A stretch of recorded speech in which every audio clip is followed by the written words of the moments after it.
కార్యక్రమంలో ఈ వైన్ షాపులను కూడా రావడం జరిగింది. ఇప్పుడు తెలుసు నాకు, ఎందుకంటే నా పక్కన కూర్చొని నా ఇంట్లో వీడియో తీశారు కాబట్టి.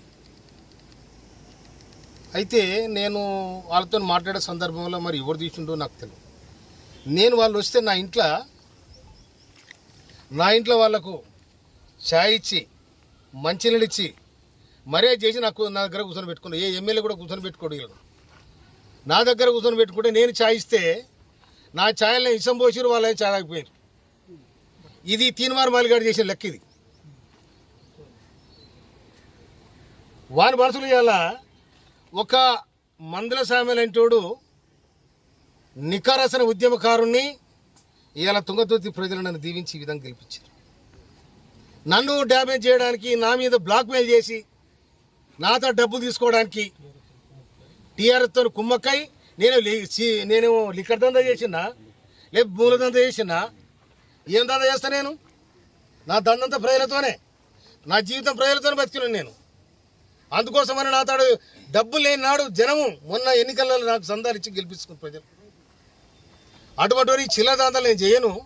కానీ చిల్లరేషాలు వేసి ఇవాళ ఎవడైతే నా మీద వీడియో తీసుండో వాడు పోయి ఇవాళ ఆ తీర్మానం మల్లయ్య స్టూడియోలో కూర్చున్నాడు. మరి అతను చేయించినాడు అనుకోవాలా, ఎవరు చేయించినాడు అనుకోవాలా నేను? అందుకోసం దీన్ని చట్టపరంగా ఇవాళ ఒక దళితుడు, ఒక మాదిగ వ్యక్తి రాష్ట్ర ప్రభుత్వంలో ఉండడం ఇష్టం లేదా? బీసీలు అంటారు, ఎస్సీలు అంటారు, ఎస్టీలు అంటారు, సామాజిక న్యాయం. ఎక్కడ పోయినా సామాజిక న్యాయం ఇదేనా? బ్లాక్ మెయిల్ రాజకీయాల సామాజిక న్యాయం ఇదేనా? ఇది కాదు కదా. సమాజం ఏమనుకోవాలి? దమ్ముంటే తుంగతుర్తి గడ్డ మీదకి రా, తుంగతుర్తి గడ్డ మీదకి వచ్చి ఇవాళ నేను చేసింది నాకు చెప్పాలి. లేకపోతే దీని చట్టపరంగా నేను తప్పకుండా నేను చర్య తీసుకోవడానికి ప్రభుత్వాన్ని విజ్ఞప్తి చేస్తాను. నా ఇంట్లో తిని నా ఇంట్లో ఇష్టం కలిగిపోతే ఇంతకంటే ద్రోహం ఏముంటుంది? వాటిని నాకు ఫోన్ చేసి ఇంకా నీ వీడియోలు ఉన్నాయంటే, వీడియోలు అన్ని మలిచి నూక్కోరా, నువ్వు అన్ని మలిచి నూక్కో, ఏడు నువ్వు నూక్కో కొడక. మళ్ళా కనుక ఇది వస్తే తొక్కి నేను కసరేలు తొక్కబో చూసుకోలేను. మందల సాబనంటే ఏమనుకున్నారు మీరు?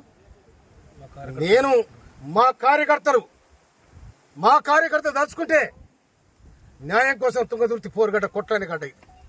కానీ మమ్మల్ని బ్లాక్మెయిల్ చేసి, మమ్మల్ని చీటింగ్ చేసి నా ఇంటికి వచ్చి నా దగ్గర తిని నాకు వీడియో తీపిస్తారా మీరు?